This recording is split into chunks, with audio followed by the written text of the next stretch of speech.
I was an executive coach for about 4 years before I realized I know nothing about leadership. Let me rewind. For 4 years, I was an executive coach in corporate America, advising people on their leadership, their teams, their organizational dynamics. I did apprentice in organizational psychology. I did learn all the frameworks, all the models. I read all the books, all the articles. I was coming with a lot of theory. I really understood the science of leadership. And so I brought this academic understanding of what leadership is to corporate America. And they did find it valuable. People paid us a lot of money to give this advice. Most leadership experts today, this is exactly what they're doing. They learn this stuff in university, in their master's program, in their PhD program, and now they've come to present the academic, scientific understanding of leadership to the world. This is needed. I do think this is a benefit, and there's amazing things that science has taught us about what real leadership can be and what is effective within leadership. But it's not enough. It really was through one groundbreaking, life-changing experience that I realized, for all that I know nothing. That night significantly changed the entire course of my life. The Adapting Leader, my other business, 3P Coaching and Solutions, none of them could exist without that night. It took me months to unpack the experience I'm about to share with you and all the lessons that I learned from it. I was attending a workshop as a participant. In that workshop, we were doing many things to benefit us. We were doing meditation, group dynamics, learning about our physical health. But this workshop had no theory, no PowerPoint slides, no printouts, no handouts, no reading, no presentations. Everything was experiential.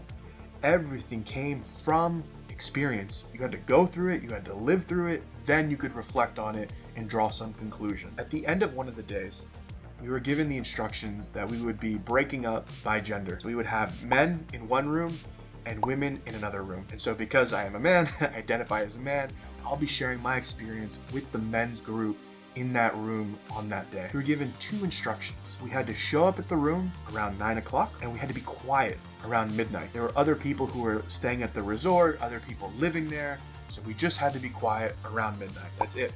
Two things that we had to keep track of. And during dinner, I was just hanging out with friends, enjoying the company of people, and all of a sudden I had participants come up to me and say, "We got you. We're in your corner.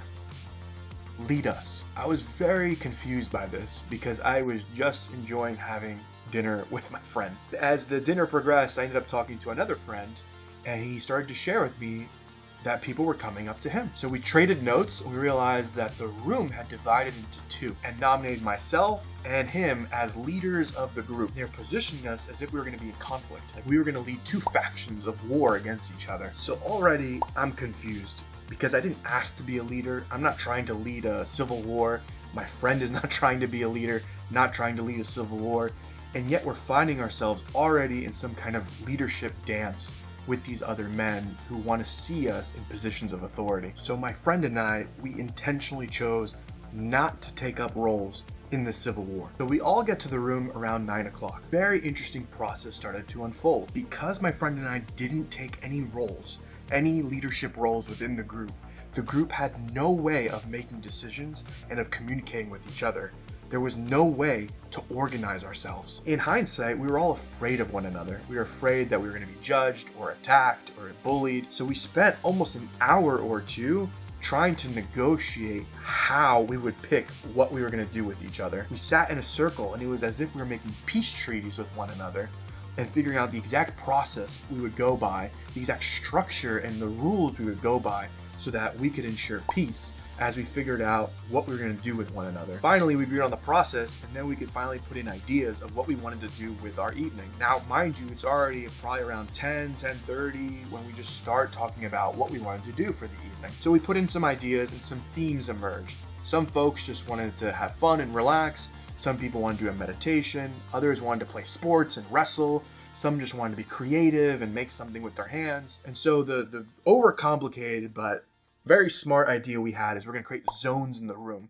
So some people are going to have the artistic thing over here, wrestling and sports will be there, this will be just a fun place to chill, and then this will be a place where you can do meditation. I just want to point out that we literally didn't need to do any of this. There were no instructions. There was nothing we were supposed to do or had to do. We made all of this up, and we agreed that we would just do whatever we wanted. We can go freely from zone to zone, have fun, we're gonna blast music, and then come midnight, we were gonna turn the music off. We were to come and do a meditation together in silence, in quiet. We all agreed, shook hands. Amazing, so let's do this. The second we set this up, the room erupted into chaos. Everyone lost their mind. Everyone was running around and screaming, playing sports and wrestling and throwing each other against the walls. People were starting to rip things up. Somewhere a soccer ball emerged. So people start kicking the soccer ball and kicking the ceiling, hitting the walls. Complete and utter chaos. Now my mentor had these beautiful instruments against one of the walls. These amazing singing bowls that were fragile, expensive. He had these hand pans, amazing drums.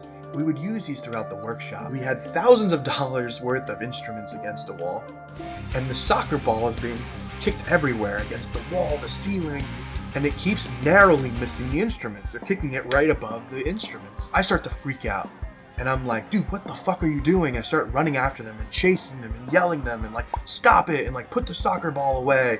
And I'm really trying to protect these instruments. And these guys, they start freaking out. So they start arguing with me and running around and kicking the ball even harder.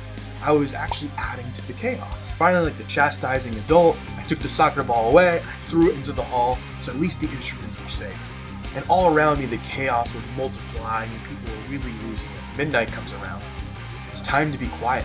It's the only instruction we really received is be quiet at midnight. Everyone is going crazy, the music is going crazy. So I start to run around and try and get people to stop. Can you please be quiet? Can you please calm down? Can you please stop the chaos? On and on, I ran around yelling at people, trying to get my way. I was getting more frustrated, and I resorted to using more force to get my way. For 30 minutes, this went on and on and on, and I couldn't get people to stop. Finally, I cut the music, cut the lights, I got everyone to shut up. So we sit, finally, 12:30, 1 a.m., way beyond when we should have been quiet, and we do our meditation. The next day, I told my mentor about the instruments, and what he would say will stick with me forever. You should have let the instruments break. What? You should have let the instruments break. This completely imploded my reality. I was like, what do you mean? He said, no one asked you to protect the instruments. You took on a position that no one asked you to play. 2, you robbed me of the chance to have a conversation about them because you protected the instruments, because you didn't let them break. I couldn't teach them something about taking responsibility for what they were doing. And you robbed them of a lesson. They cannot learn now from what they were doing. And so in all of this, I acted out of protection, out of loyalty, out of control. But what did I do is I robbed other people of the chance to step into their own leadership and to take responsibility for themselves, to teach and to learn. Beyond that, he asked me, when you were trying to get people to be quiet at the end of the night, did you ask for help? And the reality is I didn't ask for help. I was running around, barking at people, shouting orders, controlling, losing my temper. And so he said, you have friends around you. Why didn't you ask them to support you in this? And for the life of me, I can't tell you why I didn't do that. I cannot tell you why I defaulted to controlling and yelling and trying to force people to do what I wanted. And the last thing he asked me was, in the moment these things were happening, how are you feeling? And I realized I couldn't answer that question. I had no freaking clue how I was feeling. I had lost control of myself.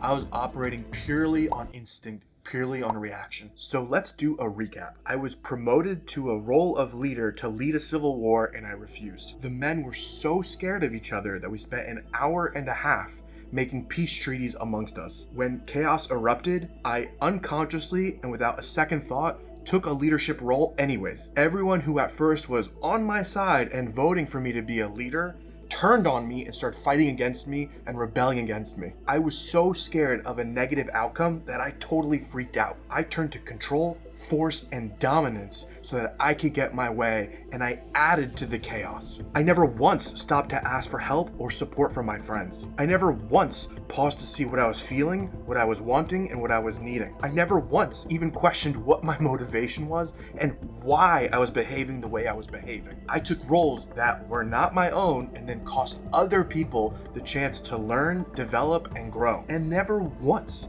did it cross my mind that I could choose to not participate in this group dynamic and just quietly excuse myself and go do something that I wanted to do on my own. And this was the moment I realized I know nothing about leadership. I have no clue how to be a leader. I can run around the world and tell people about the frameworks, the models, the methods, but when it comes down to it, I couldn't do the thing myself. None of the amazing things I knew in my head helped me in that situation, and I left that experience with way more questions than I had answers. This experience has led me on a quest, and it is this quest that has allowed me to learn and grow and exponentially evolve as a human being and as a leader.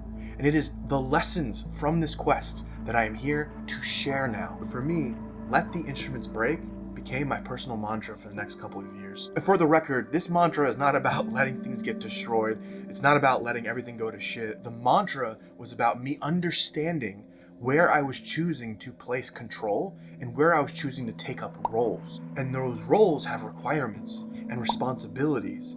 And I can choose actively how I show up to each role and what I take on and what I don't take on, and how I work with people and cooperate and coordinate.